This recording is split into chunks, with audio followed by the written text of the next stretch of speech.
Les tensions entre Téhéran et Washington ont provoqué une onde de choc mondiale. Les prix du pétrole flambent, les marchés financiers s'effondrent et les nations se préparent à une récession énergétique. Pourtant, au milieu du chaos, le Maroc se démarque, remarquablement stable alors que d'autres sont en difficulté. Pourquoi le Maroc est-il si résilient? Quel est son secret? L'impasse Iran-USA est plus qu'un conflit lointain. C'est une menace directe pour l'approvisionnement énergétique mondial. Le détroit d'Ormuz, contrôlé par l'Iran, est l'artère du pétrole et du gaz mondial. Lorsque cette bouée de sauvetage est menacée, les économies du monde entier en ressentent les conséquences. La plupart des pays, fortement dépendants de l'énergie importée, sont exposés et vulnérables. Sur le papier, le Maroc devrait être parmi les plus touchés. Il importe plus de 90% de son énergie. Mais la réalité est différente. L'économie marocaine tient bon. Ce n'est pas de la chance. C'est le résultat d'une stratégie délibérée et à long terme. Le Maroc se prépare depuis des années à ce type de crise.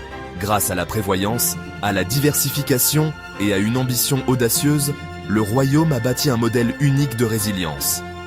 Nous allons détailler comment le Maroc a transformé la vulnérabilité en force. Que peut apprendre le monde de l'approche marocaine? Plongeons dans le modèle marocain, pièce par pièce. Dans un monde sous tension, l'histoire du Maroc est une leçon de survie stratégique. Les réponses se trouvent dans sa réponse aux chocs énergétiques mondiaux. Le détroit d'Ormuz. Juste un chenal étroit, mais le point de passage pétrolier le plus critique du monde. Près d'un tiers de tout le pétrole maritime et une grande partie du gaz naturel mondial y transitent quotidiennement. Toute perturbation ici fait grimper les prix de l'énergie et paniquer les marchés. Les coûts d'assurance pour les pétroliers augmentent et le prix du pétrole se répercute sur toutes les économies. Pour les nations importatrices d'énergie, cela signifie des factures plus élevées, de l'inflation et des choix difficiles pour les gouvernements. La crise ne concerne pas seulement les prix de l'essence, elle affecte la fabrication, l'alimentation et l'emploi. Les pays en développement sont les plus durement touchés, contraints de détourner des fonds des services vitaux. L'impasse Iran-USA est une menace directe pour la prospérité mondiale. Dans cet environnement volatile, la sécurité énergétique équivaut à la sécurité nationale. De nombreux pays sont pris au dépourvu, s'efforçant de s'adapter. Mais le Maroc est différent, il se prépare depuis des années. Le royaume a compris que dépendre d'une seule région pour l'énergie était un pari dangereux. L'histoire du Maroc est celle de la transformation d'une vulnérabilité majeure en un avantage stratégique. Alors que d'autres réagissent, le Maroc agit. Son approche de l'énergie est proactive, non réactive. C'est ainsi que le Maroc garde une longueur d'avance dans un monde où les chocs énergétiques sont la nouvelle norme. Voyons comment cette stratégie fonctionne en pratique. Le paradoxe du Maroc, presque entièrement dépendant de l'énergie importée, mais étonnamment résilient. Plus de 90% de son pétrole, de son gaz et de son charbon proviennent de l'étranger, une vulnérabilité évidente. La logique voudrait que le Maroc soit en crise, mais la réalité raconte une histoire différente. Le secret, un bouclier sophistiqué et multicouche construit sur 2 décennies. Le Maroc n'a pas accepté son destin d'importateur d'énergie, il a géré ses dépendances. La première étape, diversifier les fournisseurs. Ne pas dépendre d'une seule région ou d'un seul pays. Le Maroc a forgé de nouveaux partenariats dans le monde entier, créant un réseau énergétique résilient. Cette prévoyance porte maintenant ses fruits. Alors que les marchés mondiaux tremblent, la chaîne d'approvisionnement diversifiée du Maroc absorbe le choc. Si une source fait défaut, le Maroc se tourne vers une autre.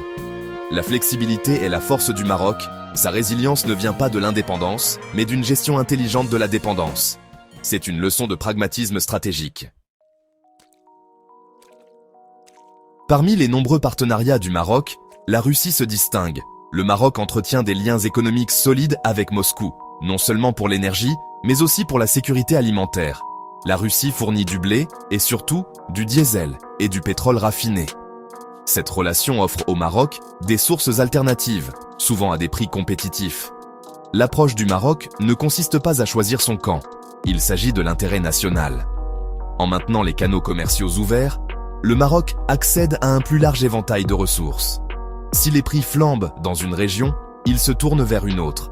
Cette flexibilité est un avantage clé en temps de crise.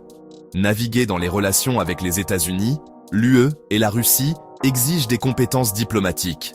La politique de neutralité positive du Maroc se concentre sur la coopération économique. Cela lui a permis de construire des ponts, pas des murs. Dans un monde divisé, le pragmatisme du Maroc est un atout vital. C'est un modèle de résilience face à l'incertitude mondiale. L'ambition du Maroc va au-delà de la gestion de la dépendance. Elle vise à y mettre fin. Depuis plus d'une décennie, le Maroc a mis en place l'un des programmes d'énergie renouvelable les plus ambitieux au monde. Le complexe solaire Noor Ouarzazate est un symbole de cette révolution verte. De vastes parcs éoliens le long de la côte atlantique complètent le tableau. Objectif, plus de 52% de l'électricité provenant des énergies renouvelables d'ici 2030. Chaque panneau solaire et chaque éolienne réduit l'exposition du Maroc aux chocs mondiaux. C'est la souveraineté énergétique en action. L'investissement est énorme, mais le gain est la stabilité et le contrôle. Les énergies renouvelables créent des emplois, attirent les investissements et modifient l'équation énergétique du Maroc. Le pays importe toujours des combustibles fossiles, mais la tendance est claire. Chaque pas vers les énergies renouvelables renforce le bouclier du Maroc. La révolution verte est la réponse ultime du Maroc aux crises énergétiques. C'est une stratégie à l'épreuve du temps. La résilience du Maroc est aussi enracinée dans sa géographie. C'est un pont entre l'Europe, l'Afrique, le monde arabe et les Amériques. Le port Tanger Med est le joyau de la couronne, un méga hub pour le commerce mondial. Cette infrastructure de classe mondiale réduit les coûts logistiques et améliore l'efficacité. Des ports et des capacités de stockage efficaces sont essentiels pour la diversification énergétique du Maroc. La proximité de l'Europe ouvre des portes pour les futures exportations d'énergie verte. Des câbles sous-marins sont déjà en projet pour acheminer l'énergie propre vers le nord. La géographie et les infrastructures créent un cercle vertueux de croissance. L'investissement dans la logistique alimente la demande d'énergie, satisfaite par diverses importations et les énergies renouvelables. La situation géographique du Maroc est un atout stratégique, pas une contrainte. C'est une plateforme stable dans une région volatile. Cela fait du Maroc un partenaire attractif pour les entreprises mondiales. Géographie, politique et ambition se combinent pour la résilience. La résilience du Maroc n'est pas accidentelle, c'est le résultat d'une stratégie à long terme. Alors que d'autres attendaient, le Maroc s'est préparé. La diversification des fournisseurs, l'investissement dans les énergies renouvelables et l'exploitation de la géographie ont bâti un bouclier robuste. Le réseau de partenaires du Maroc offre flexibilité et sécurité. La promotion des énergies renouvelables réduit constamment la vulnérabilité. Le soleil et le vent deviennent les nouveaux atouts stratégiques du Maroc. La crise actuelle a mis à l'épreuve le modèle marocain, et il fonctionne. Mais l'ambition du Maroc va plus loin, devenir un exportateur net d'énergie verte. Avec de vastes ressources solaires et éoliennes, le Maroc pourrait fournir de l'énergie propre à l'Afrique et à l'Europe. Les infrastructures et la volonté politique prennent forme. Le chemin ne sera pas facile, mais les antécédents du Maroc inspirent l'optimisme. En cas de succès, le Maroc pourrait établir la norme en matière de résilience énergétique mondiale. Le pari audacieux du royaume pourrait façonner l'avenir de l'énergie mondiale.